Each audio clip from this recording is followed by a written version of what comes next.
Olá pessoal, tudo bem com vocês? É impressionante como a mídia tradicional perdeu qualquer senso de justiça e ética profissional. Aparentemente, o acordo da anistia, que virou apenas uma dosimetria de pena e que estava sendo negociado pelo petista Paulinho da Força junto a Moraes e Gilmar Mendes, estava sendo bem aceito. Porém, depois da Magnitsky aplicada à esposa do falso imperador, ele cancelou tudo e mandou seus cachorrinhos adestrados darem o recado na Globo News, de que se Eduardo continuar, Bolsonaro é quem vai sofrer as consequências. Na sequência, Tagliaferro mostrou que o ministro abusador não terá moleza e que não tem como escapar da Magnitsky. Então, Júlia, pegando aí de onde a Ana Flor deixou, acho que realmente houve uma série de efeitos contrários ao que o Eduardo esperava. Começou pela anistia ontem, quando o Paulinho da Força disse que ia ter que repensar a votação desse projeto. E o que a gente tem ouvido é que não deve ir à votação nesta quarta, vai ficar para a próxima semana, ou talvez suba no telhado e não volte mais à pauta, porque era aquele projeto da dosimetria, né, que já não era bem a anistia que os bolsonaristas queriam. E depois essa coisa da liderança, tudo como reação às sanções da Magnitsky sobre a mulher do Alexandre de Moraes e também a empresa que detém a posse de todos os imóveis da família, Alex, Institutos Jurídicos.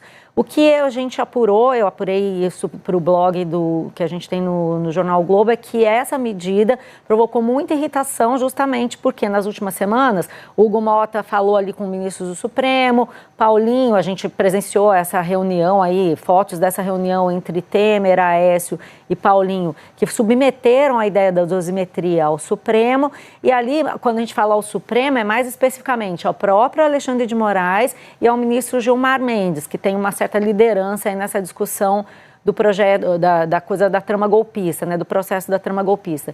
E o clima ficou sendo esse, negociamos, estávamos discutindo, demos um aval tácito aí a tramitação desse projeto da dosimetria e vieram as sanções. Então, a reação já foi ruim e deve ser pior ainda, Júlia, porque, segundo o que eu apurei, o ministro Alexandre de Moraes ficou muito irritado e a discussão que estava acontecendo nos bastidores sobre autorizar que o Bolsonaro fique em prisão domiciliar e não vá para um estabelecimento prisional, como determina a sentença do julgamento agora de setembro, essa discussão estava indo, havia uma certa boa vontade, tudo nesse pacote de distensionar, pacificar, como se tem falado, né? Isso aí deu para trás e a tendência, o que se fala nos bastidores, é que o Bolsonaro vai passar, assim, um tempo na Papuda, que é a penitenciária do Distrito Federal, para onde vão os presos em regime fechado. Quer dizer, é muito retrocesso aí num processo de negociação que estava indo aos poucos nos bastidores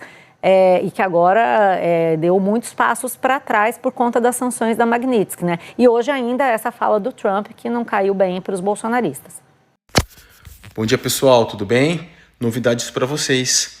Eles não querem parar, eles não querem perder a mamata. Viviane Barsi, esposa de Moraes, continua agindo.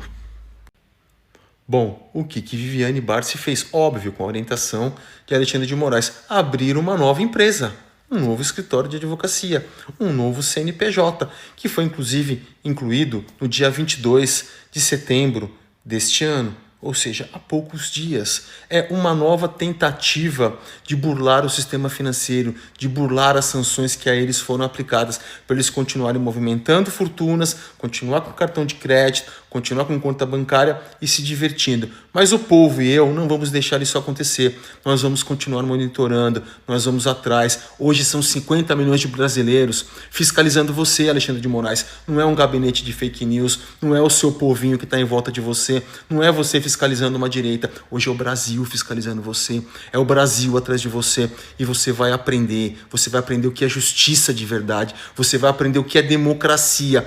Nós não vamos aceitar. E isso aqui já está sendo informado para os Estados Unidos, para que seja feita mais uma sanção em cima dessa nova conta, dessa nova empresa e de tudo que você tentar movimentar financeiramente. Nós não vamos desistir.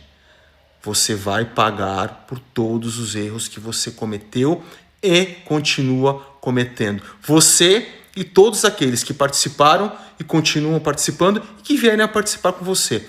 todos que estão em volta de você vão sofrer pelo seu ego, pela sua perseguição, pela sua obsessão. Não tem fim. Nós não vamos desistir.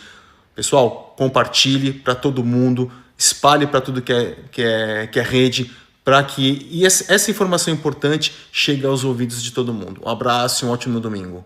Se já não bastasse o anúncio de chantagem ao vivo, eles agora pegaram a mania de inventar o que Bolsonaro tem falado. Simplesmente inventam que Bolsonaro falou alguma coisa e são desmentidos logo na sequência pelos próprios filhos do presidente, como nesta matéria em que o Carlos escreve que estava com o pai e que essas notícias não têm o menor fundamento.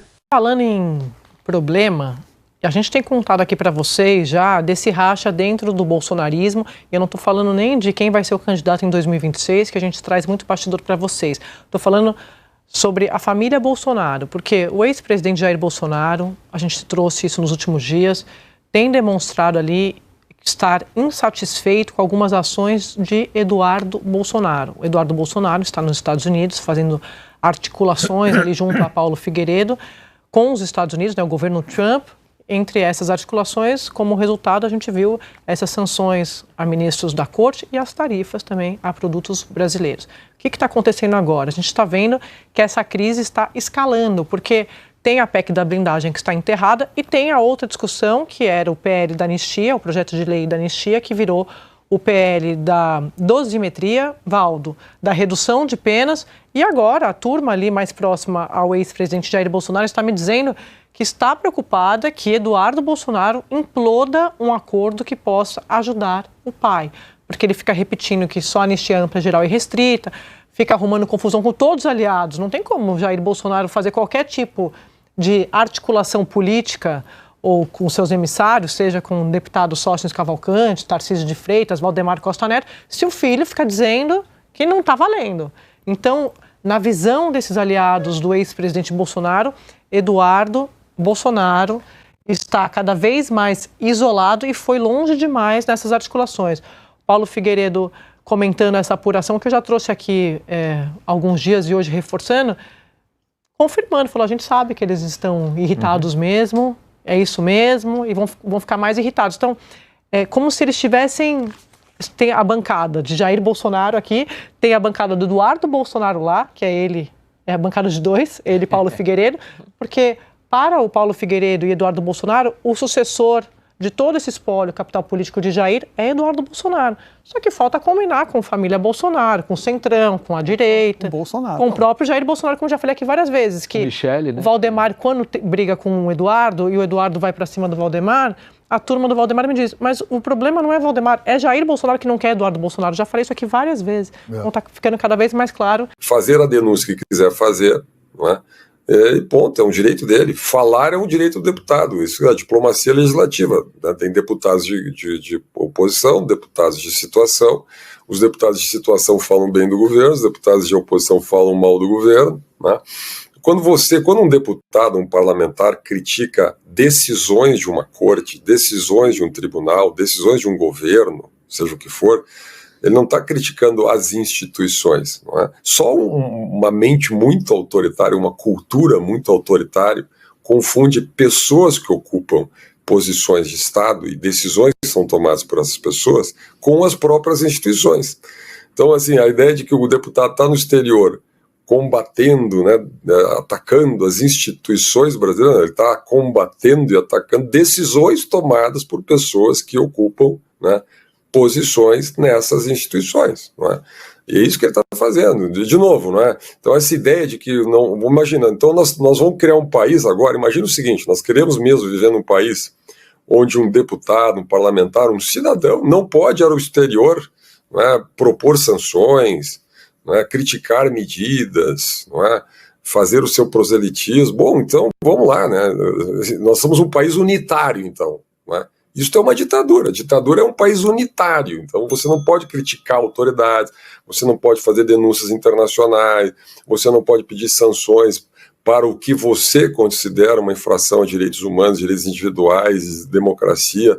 Bom, então é o discurso venezuelano. O discurso venezuelano é um pouco esse, né? Então, os dissidentes venezuelanos, sei lá, que vão fazer a denúncia, de fato, são traidores da pátria, né? Imagina, nós estamos com esse discurso agora no Congresso, né? Traidor da pátria. Isso não lembra um pouquinho a Lei de Segurança Nacional, né? Esses conceitos abstratos, né? O presidente do Conselho de Ética, em entrevista para o Estúdio I, ele prometeu escolher ali o relator do processo de cassação do mandato do deputado Eduardo Bolsonaro de forma imparcial, procurar ali o parlamentar que seja mais imparcial possível. Bom, é difícil encontrar alguém imparcial ali, ou a favor ou contra, não tem ninguém que seja totalmente neutro nessa questão. Só que o Marcelo Freitas, do União Brasil de Minas Gerais, não é que ele seja só um pouquinho parcial. Não, ele tem ali vídeos ao lado de Eduardo Bolsonaro, defendendo o deputado de São Paulo. Então, tem uma grande proximidade, tanto com o Eduardo, quanto com seu pai, o ex-presidente Jair Bolsonaro. Então, não pesou aí a questão da imparcialidade. Acabou sendo escolhido alguém que vai ter uma tendência para adotar algum tipo de punição para Eduardo Bolsonaro que não seja a sua cassação, suspensão de mandato. Suspensão de mandato é tudo que Eduardo Bolsonaro quer nesse momento, porque aí fica interrompida a contagem de faltas dele. Quando ele estiver suspenso, não tem mais contagem de faltas. Eu acho que agora, novembro, dezembro, talvez ele já complete ali aquele 1/3 de faltas que acaba determinando a cassação do mandato de um deputado, né? Então, para ele seria um presente ter uma suspensão. Agora, nós temos que lembrar, Vitor, que o clima hoje dentro da Câmara não é mais favorável para esse que a gente vê aqui, quando ele ainda estava no Brasil, dando entrevistas ali dentro da Câmara dos Deputados. Ele fez todo um trabalho e continua fazendo contra os interesses da economia brasileira, contra o Supremo Tribunal Federal, ali para sancionar ministros da Suprema Corte aqui no Brasil. Então, isso acabou levando a um desgaste dele. Aí, é claro que na hora H, a gente não imagina que deputados do PL venham ali a votar por uma cassação do mandato de Eduardo Bolsonaro. Mas até dentro do PL, você observa que há hoje ali um clima de insatisfação com o deputado também.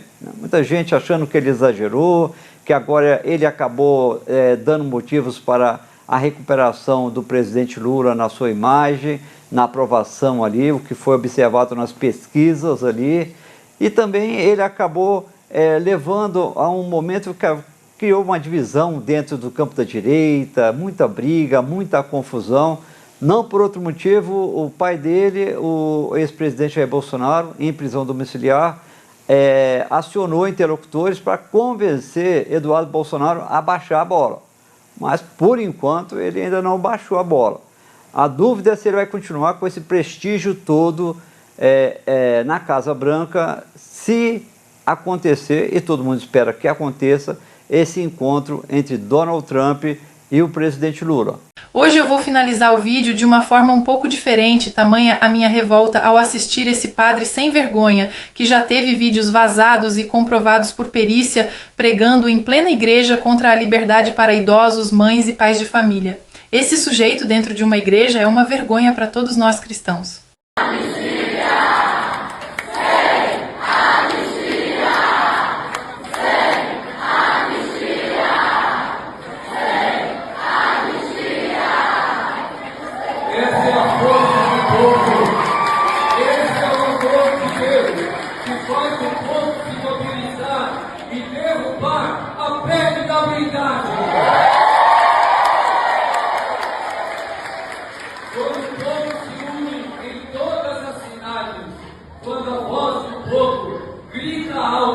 Pela vida e pela liberdade, os poderosos creem e os covardes põem a viola no saco. Não passarão! Não passarão! Não passarão!